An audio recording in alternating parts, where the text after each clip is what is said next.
اللهم صل وسلم وبارك على سيدنا محمد وعلى اله وصحبه اجمعين. حبايب قلبي الحلوين، وحشتوني كتير كتير. يلا بينا راديو زمان وايام زمان. ايام زمان، ايام اللي ما تتعوضش، الايام بجد اللي كان فيها خير وبركه. وانا صحيت من النوم كده، كيفي جاي على ان انا اعمل عيش فينو، والقرص اللي هي الترسه اللي كنا بنشتريها من عند البقال اللي قدام المدرسه. بجد ذكريات جميله جدا جدا. النهارده روتين فاخر من الاخر. يلا بينا، ما تنسينيش باللايك والشير وسبسكرايب عشان يوصلك مني كل جديد. وكمان نراجع مع بعض كده ذكريات زمان وايام زمان. وانا عاد بيتقال لي يا طنط، فبما ان عاد بيتقال لي يا طنط فقلت بقى ايه، لا ما بديهاش يا بنت امنيه، ما بديهاش. احنا نرجع بالذكريات الجميله. ايام ما كنتي تاخدي المصروف بقى الجنيه وانتي رايحه المدرسه. كنت باخد جنيه والله، دلوقتي بدي لابني ال10 جنيه، ما هوش عاجبه 10 جنيه، بيقول بتعملي ايه ال10 جنيه؟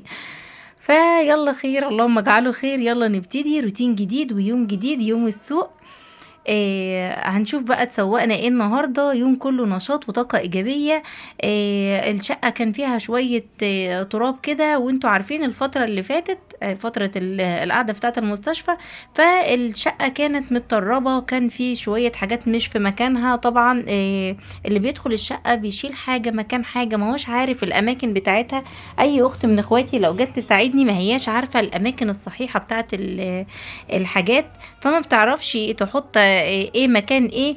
فلقيت الدنيا صراحة متدهولة، فقلت لا ما بديهاش نقطة من اول السطر، ونقول اللهم صل وسلم وبارك على سيدنا محمد وعلى اله وصحبه اجمعين ونبتدي.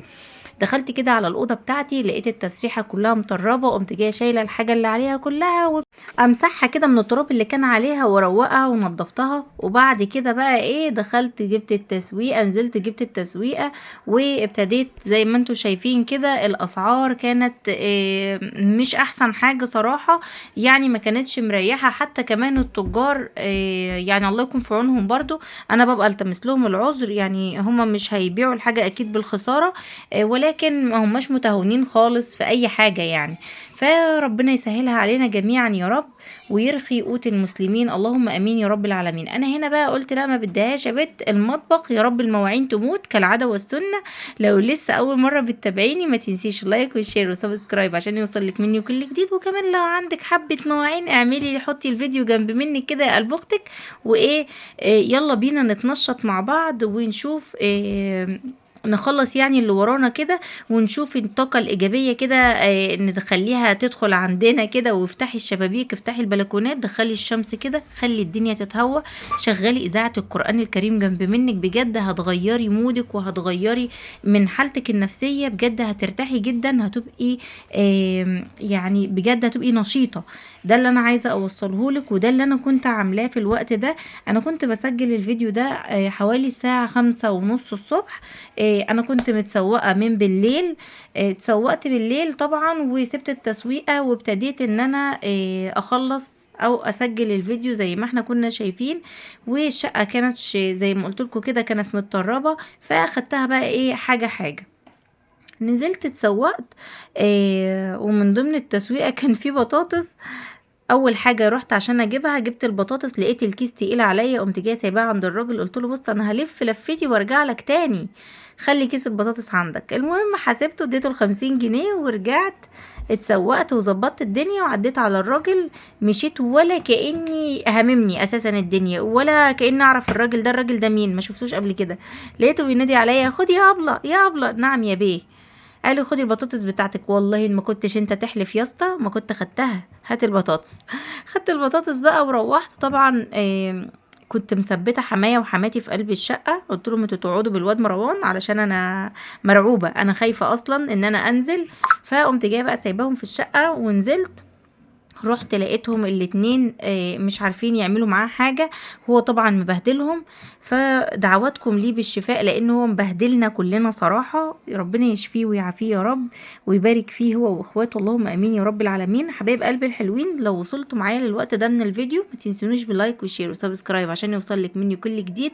ويلا نستعيد مع بعض الذكريات زمان وايام زمان وشقاوة زمان. الايام اللي ما بتتعوضش، الايام اللي بجد اتمنى يوم واحد يرجع من ايام زمان. كنت وانا صغيرة اقول امتى اكبر، امتى اكبر بقى وبطل اروح المدرسة. انا دلوقتي بقول امتى اصغر واروح المدرسة. بجد والله العظيم، بجد الايام دي تحفه تحفه تحفه تحفه. وكان فيها خير وكان فيها بركه. كان فيها راحه نفسيه، كان فيها هدوء. كفايه ان انتي كنت قاعده كده، ما كنتيش شايله مسؤوليه. المسؤوليه دي وحشه قوي، ما ينفعش نجرجرها، لازم نشيلها. بجد والله العظيم، يعني ايه احنا نشيل المسؤوليه ليه؟ هي ما تشيلناش. يعني انا بقعد بيني وبين نفسي كده، بنات افكاري اقسم بالله بيسوحوني. يعني مثلا بعد ما كانت الحاجة بتيجي لحد عندي وانا هانم هنومة ما بعملش اي حاجة، دلوقتي انا اللي بقى يعني بقيت ملزمة ان انا اعمل كل حاجة. اروح سوق، اجي اعمل فطار، اجي اشوف مين التعبان اديله حقنة، والمسكين اديله لقمة. لما الواحد خلاص بجد انا جبت اخري والله العظيم. الحمد لله وربنا يديمها نعمة. ولكن اهو من باب الفضفضه يعني مع بعض شويه، نشوف يومنا النهارده مشي ازاي. عملت القرص بتاعت الترسه دي. القرص دي تحفه على فكره. العجينه بتاعت القرص بتاعت الترسه هياها العجينه بتاعت العيش الفينو. طيب ايه هي عجينه العيش الفينو؟ عملتيها ازاي يا ستي؟ عملت العجينه كيلو من الدقيق، عليه معلقه من السكر، عليه معلقه من الملح، عليه كوبايه من الزبادي اللي هي الزبادي البلدي، زبدية بلدي عاديه، وكمان بيضه، ونص كوبايه، نص كوبايه صغيره، يعني نص كوبايه الا معلقه، 3/4 كوبايه، لا نص كوبايه الا معلقه. يعني حطي نص كوبايه وشيلي منها معلقه. انا بقول لك على اللي انا عملته بالظبط، عايزه تعمليه اعمليه، مش عايزه تعمليه انت حره. المهم، نص الكوبايه دي شلت منها معلقه، وابتديت ان انا احط المكونات كلها على بعض، ولميت العجينه بنص كوبايه ميه دافيه. تمام. انا طبعا كان نفسي ان انا انزل لكم المقطع وانا بعمل القرص، ولكن قدر الله ما شاء فعل يا ولاد، والله العظيم قدر الله ما شاء فعل، يعني مش مشكله. عادي، بعد ما كنت فاكره ان الفيديو بيسجل وان التليفون شغال، طلع ان الكاميرا بس هي اللي شغاله لكن مفيش التسجيل. انا من كتر ما بلف حوالين نفسي كده نسيت نفسي. المهم برضو هكتبه لكم واكتب لكم المقادير كلها كمان في الديسكريبشن تحت. بجد كانت تحفه جدا جدا. جبت بقى طعميه سخنه كده وعملت سندوتشات من بتاعه ايام زمان. ايوه ايام زمان ما كانش فيه احلى من كده، وما كانش فيه روقان احلى واعلى من كده بجد. هنا بقى قلت اما نخلص اللي ورانا ونحط الحلل اللي احنا غسلناها. وبعد ما خلصت كده كان عندي دورة غسيل. قلت بقى نشيل الهدوم اللي هي اتغسلت نطلعها عشان ننشرها، والهدوم اللي عايزه تتغسل نحطها في قلب الغساله، وهي الغساله تحمل هم الهدوم، بدل ما الواحد يقعد يلف ال7 لفات حوالين نفسه طول النهار.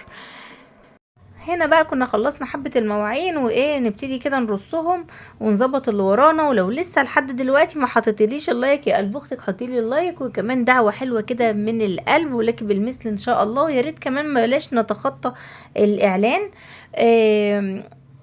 قومي خلصي اللي وراكي، خلي عندك طاقة إيجابية، ما تستنيش إن حد يتكلم معاكي أي كلمة تضايقك، ما تسمحيش أصلا لأي حد يتكلم معاكي أي كلمة تضايقك. حبي نفسك، حبي حياتك، خلصي اللي وراكي علشان نفسك. يعني انا لما باجي انضف الشقه او باجي اعمل حاجه حلوه او اجي اعمل اي حاجه بتعجبني، يعني بعملها عشاني انا، عشان نفسي. ما تستنيش ان انت بتعملي علشان حد، او تستني مقابل من حد، علشان ده هيديكي قبح كبير قوي. وصدقيني انا لسه جايه من هناك واخده قبح كبير، جيت اقولك قبل ما تعملي زيي وتروحي تاخدي نفس ذات القبح. المهم بقى بعد ما خلصت خالص خالص خالص المواعين وحطيت كل حاجه في مكانها، ببص لقيت الحله دي ورا محطوطه على البوتاجاز. خير اللهم اجعله خير، الحله وصينيه عليها كوبايتين. اهي دي بقى بعد ما تكوني طلعتي سقف طموحك لفوق كده، هوب الحله دي تنزل على نافوخك تنزلك لتحت. والله العظيم ده اللي حصل معايا. فالمهم برضو تلاشيت الموقف خالص وقلت لازم اخلصها ونكمل المطبخ للاخر، علشان لما اجي اطبخ تكون الدنيا سهله ولذيذه كده، ومفيش اي حاجه مستنياني يعني في الحوض. لهنا وصلنا لاخر الفيديو، وكان يوم جميل، كان يوم كله ذكريات زمان، ويوم كله طاقه ايجابيه كده. ويا رب تكوني استفدتي معايا في الفيديو. واحب اقولك في اخر الفيديو السلام عليكم ورحمه الله وبركاته.